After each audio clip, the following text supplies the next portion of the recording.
ఓం నమో భగవతే శ్రీరమణాయ. కృష్ణ భిక్షు. ఓరుగంటి వెంకటకృష్ణయ్య. లా పట్టభద్రుడే అయినా అంతగా ప్రాక్టీసు చేయలేదు. ఆధ్యాత్మిక కృషికే ఎక్కువ ప్రాధాన్యమిచ్చారు. శ్రీ రమణలీల అన్న పేరుతో శ్రీ భగవాన్ జీవిత చరిత్రని సాధికారంగా వ్రాశారు.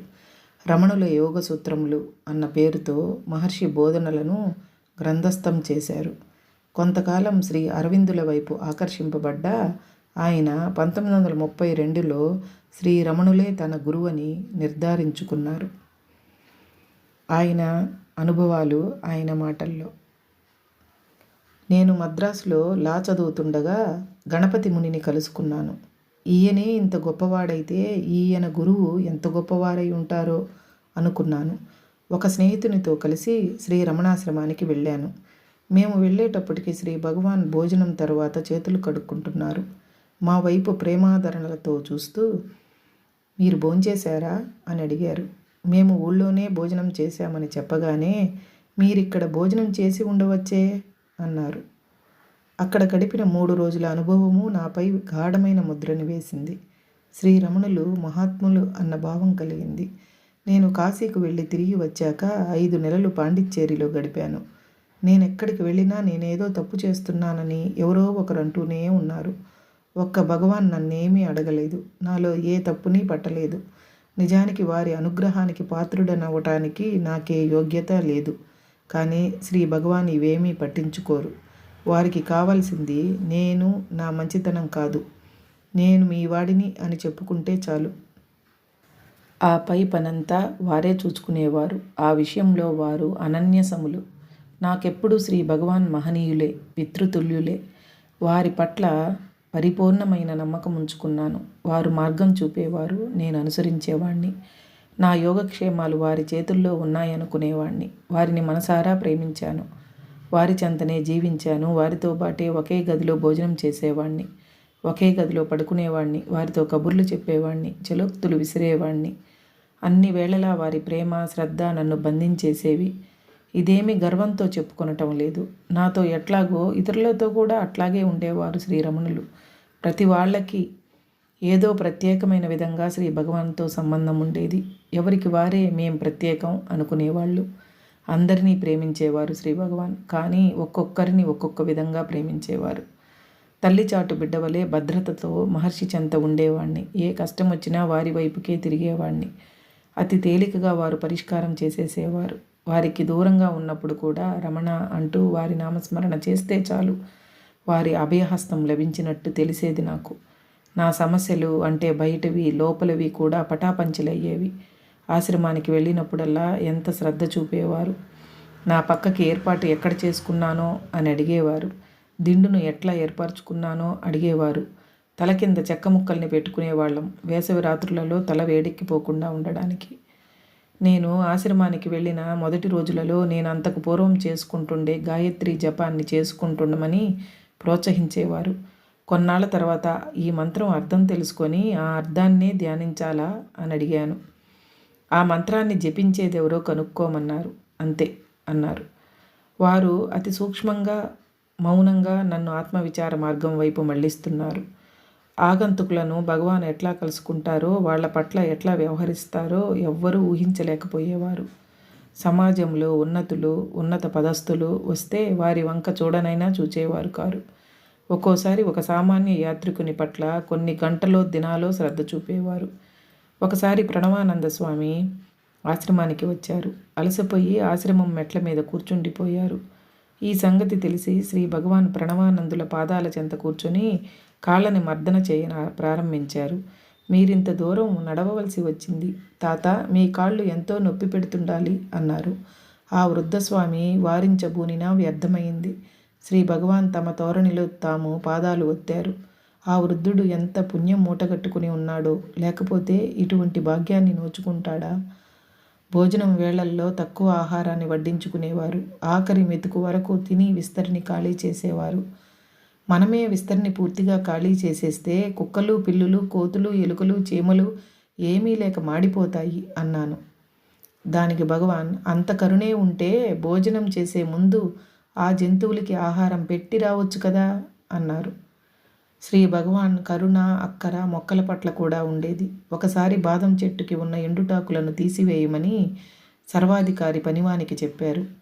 అతను కొమ్మలను నరకటం ప్రారంభించాడు. అతనిని శ్రీ భగవాన్ పిలిపించి, నువ్వు ఆ చెట్టుని ఎంతో బాధ పెడుతున్నావు. దానికి ప్రాణముందని నీకు తెలియదా? నీ జుట్టు పట్టుకొని పీకితే నీకెట్లా ఉంటుందో ఊహించు. నీ జుట్టుకు ప్రాణం లేకపోవచ్చు, కానీ నీకు బాధ ఉంటుంది కదా. పాపం, ఆ చెట్టుని విడిచిపెట్టి వెళ్ళు అని అన్నారు. ఎవరినైనా ప్రభావితం చేసేవారే కానీ ఆజ్ఞాపించేవారు కాదు శ్రీ భగవాన్. ఉదాహరణకి వారు దేవరాజు మొదలయ్యారును శాకాహారిగా మారమని ఎప్పుడూ ఆజ్ఞాపించలేదు. కేవలం శాకాహారమే తీసుకుంటే పుష్టినివ్వదేమోనని సందేహం వెలబుచ్చారు మొదలయ్యారు. అప్పుడు శ్రీ భగవాన్ మాంసాహారాన్ని మానివేయడం వల్ల పుష్టి ఉండదు అనుకోనక్కర్లేదని చెప్పారు. చాలా కాలంగా శ్రీ భగవాన్కి సేవ చేస్తుండిన రామకృష్ణ స్వామి కొంతకాలం ఊళ్ళో ఒక ఆమె ఇంటికి వెళ్ళనారంభించాడు. ఆమె బంధువులు అకస్మాత్తుగా అతనిని ఆమె ఇంట చూచి బాది ఒక గదిలో బంధించారు. ఎలాగో తప్పించుకొని ఆశ్రమం వైపు పరిగెత్తనారంభించాడు. అతని వెంటే అతని శత్రువులు కూడా పరిగెత్తారు. అతను ఆశ్రమం గేటు లోపలికి వచ్చాడు. అతనిని వెన్నంటి వారు ఆగిపోయారు. అతను హాలులో వణుకుతూ ప్రవేశించి నేల మీద పడి, నన్ను రక్షించండి, రక్షించండి అంటూ మొరపెట్టుకున్నాడు. అతను తన నేరాన్ని ఒప్పుకుంటూ వారితో చెప్పగా అతని కథని ఎంతో కరుణతో సానుభూతితో విని శ్రీ భగవాన్, ఇంక నీకు భయం లేదు, వెళ్ళి పడుకో అన్నారు. అతనుంటే ఆశ్రమానికి చెడ్డ పేరు వస్తుందంటూ అతనిని పంపించి వేయమని ఆశ్రమం వాళ్ళు శ్రీ భగవాన్ని కోరగా వారు ఆ మనిషిని పిలిపించి అందరి ఎదుట, నువ్వొక తప్పు చేశావు, కానీ తెలివి తక్కువగా రహస్యాన్ని కాపాడుకోలేకపోయావు. కొందరు ఇంతకన్నా ఘోరాలను చేస్తారు, కానీ పట్టుబడకుండా జాగ్రత్త పడతారు. అట్లా పట్టుబడని వాళ్ళు పట్టుబడినందుకు నిన్ను ఇక్కడి నుంచి పొమ్మంటున్నారు అన్నారు. చివరికి అతనిని ఆశ్రమంలోనే ఉండనిచ్చారు. శ్రీ భగవాన్ ఎప్పుడూ ఒక సలహానిచ్చేవారు. ఎవరైనా సరే ముందు తమ లోపాలని, సమస్యలని సరిదిద్దుకోకుండా ఇతరులపై నేరాలు చెప్పడం మంచిది కాదు. సమాజ సేవ చేయాలనే భావం కల ఒక ఆయన శ్రీ భగవాన్తో అన్ని చోట్లకి వెళ్ళి పరిస్థితులను చక్కబెడదామని నా ఆశ. ఈ పని చేయడానికి తగిన శక్తిని మీరు ప్రసాదిస్తారని వచ్చాను అన్నారు. అప్పుడు శ్రీ భగవాన్, ఒక బిచ్చగాడు వచ్చిన వాళ్ళందరికీ విందు చెయ్యాలని ఉందన్నట్టుంది మీ వైఖరి. ముందు మిమ్మల్ని మీరు సరిదిద్దుకోండి, తరువాత ఇతరుల సంగతి చూడవచ్చు. ముందు మీతోనే ప్రారంభించండి, ఎక్కడో ఎందుకు అన్నారు.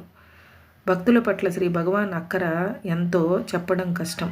హైదరాబాద్ వాసి డాక్టర్ మేల్కొటే శ్రీ భగవాన్కి వచ్చిన ఎగ్జిమాను నయం చేయడానికి ఎన్నో ప్రయత్నాలు చేశారు. కానీ ఏమీ లాభం లేకపోయింది. డాక్టర్కి వెంటనే తిరిగి తన ఇంటికి వెళ్ళిపోవాల్సిన అవసరం ఏర్పడింది. ఆ స్థితిలో శ్రీ భగవాన్ని విడిచి వెళ్ళవలసి వచ్చినందుకు ఎంతో బాధపడ్డాడు. శ్రీ భగవాన్ తమని తాము నయం చేసుకుండంటూ వారినే ప్రార్థించమని నేను సలహానిచ్చాను. ఆ పని చేశాడు.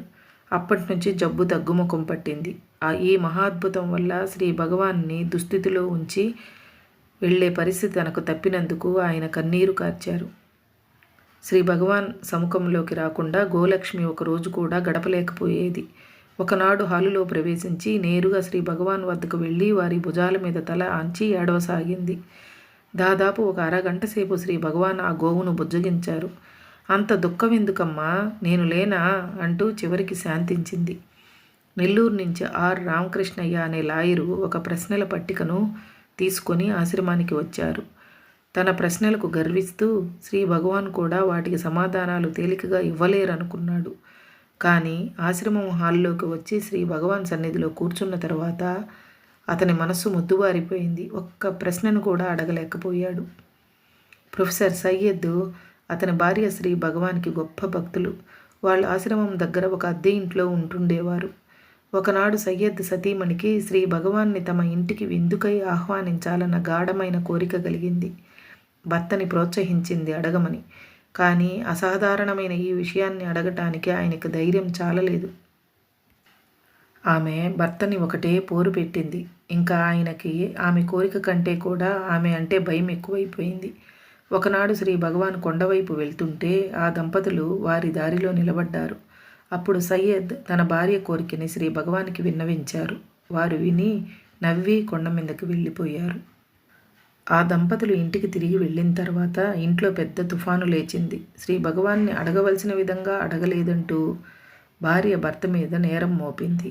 ఇక ఆ పొట్లాట ఆపితే మంచిదని వాళ్ళు నిర్ణయించుకున్న తర్వాత సయ్యద్ ఆమెతో, నేనెలా బాధ్యుణ్ణి? నీకున్న భక్తిలో లోపమేముంది? అదే అసలు విషయం అన్నాడు. ఈ మాటలు ఆమెకు ములుకుల్లాగా గుచ్చుకున్నాయి కాబోలు. ఆమె ఆ రాత్రంతా ధ్యానంలో గడిపింది, తన ప్రార్థనా మందిరంలో. శ్రీ భగవాన్ని తన ఇంటికి రప్పించాలని ఆమె పట్టుదల. తెల్లవారుతుండగా ఆమెకు మగత నిద్ర పట్టిందేమో.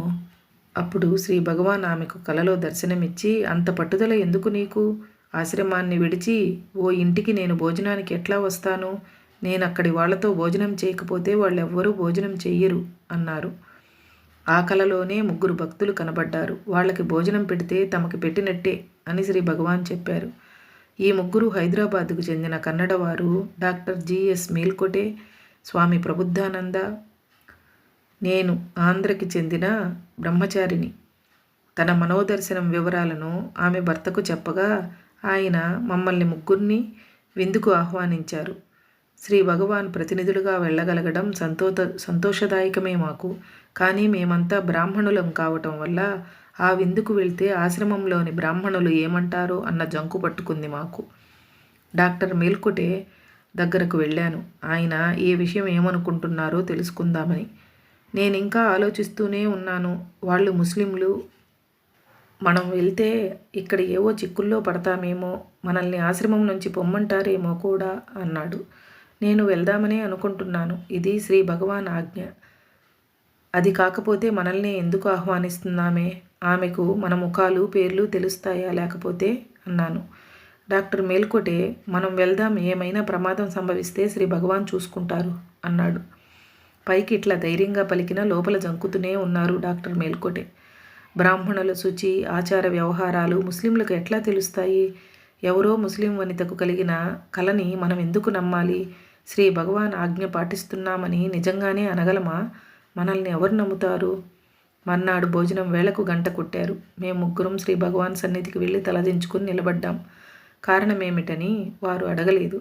మా వంక ఒక్కసారి చూశారంతే. అక్కడి నుంచి బయటకు వచ్చి ఇతరులతో పాటు భోజనశాలకు వెళ్లకుండా ఆశ్రమం బయటకు నడిచాము. విచిత్రం ఏమంటే మేము సర్వాధికారి పక్కగానే నడిచి వెళ్ళాం. భోజనం చేయకుండా ఎందుకు వెళ్తున్నారని ఆయన అడగనేలేదు. అన్నింటినీ శుభ్రపరిచి సయ్యద్ సతీమణి వంటను అతి శ్రద్ధతో చేశారు. భోజనం అద్భుతంగా ఉంది. భోజనానంతరం ఆమె స్వహస్తాలతో మాకు తాంబూలం ఇచ్చారు. ఆశ్రమానికి తిరిగి వస్తుండగా డాక్టర్ మేల్కోటే కన్నీరు కారుస్తూ, నేను హైదరాబాద్ వాసిని, నాకు ముస్లిం పద్ధతులు ఆచారాలు తెలుసు. తన చేతులతో ఒక ముస్లిం వనిత తాంబూలాన్ని భర్తకి కానీ ఎవరికైనా ఫకీర్కి కానీ ఇస్తుందే తప్ప ఇంకెవ్వరికీ కాదు. ఆమె దృష్టిలో మనం ఫకీర్లం. శ్రీ భగవాన్ మన రూపంలో ఆమె ఇంటికి వెళ్ళారన్నమాట అన్నారు. మేము తిరిగి ఆశ్రమానికి వచ్చాక మేము భోజనం చేయకుండా ఎక్కడికి వెళ్ళామని ఒక్కరు కూడా అడగలేదు. తమ ఆజ్ఞను పాలించే వారిని శ్రీ భగవాన్ ఎంత అద్భుతంగా కాపాడుతారో. శ్రీ భగవాన్ని స్తుతిస్తూ ఒక పద్యాన్ని వ్రాశాను నేను. ఉత్తర జన్మలలో కూడా మీరు మాతోనే ఉందురుగాక అని దాని భావం. శ్రీ భగవాన్ విని, ఈ జన్మ చాలదా, ఇంకా జన్మలుండాలని కోరుకుంటున్నారు అన్నారు. అంత అమర్యాదగా వ్రాసినందుకు కొందరు చీవాట్లు పెట్టారు. ఇంకొందరు వారు పరమశివుని తనయుడేనన్నారు. ఆయనకి మానవదేహమే అవసరం లేదన్నారు. చివరికి నేనన్నాను, శ్రీ భగవాన్ మళ్ళీ మళ్ళీ జన్మిస్తారు. వారికి అవసరం ఉండి కాదు, మనకి అవసరం కాబట్టి అని. అంతా జాగ్రత్తగా విన్నారు శ్రీ భగవాన్. నిజమే అనేసి మౌనం వహించారు. హాలు అంతా ఎంతో శక్తితో మౌనంతో నిండిపోయింది. శ్రీ భగవాన్ నుండి ప్రేమ వెల్లువైంది ఒక మహాసముద్రం వలె. హరే రమణ.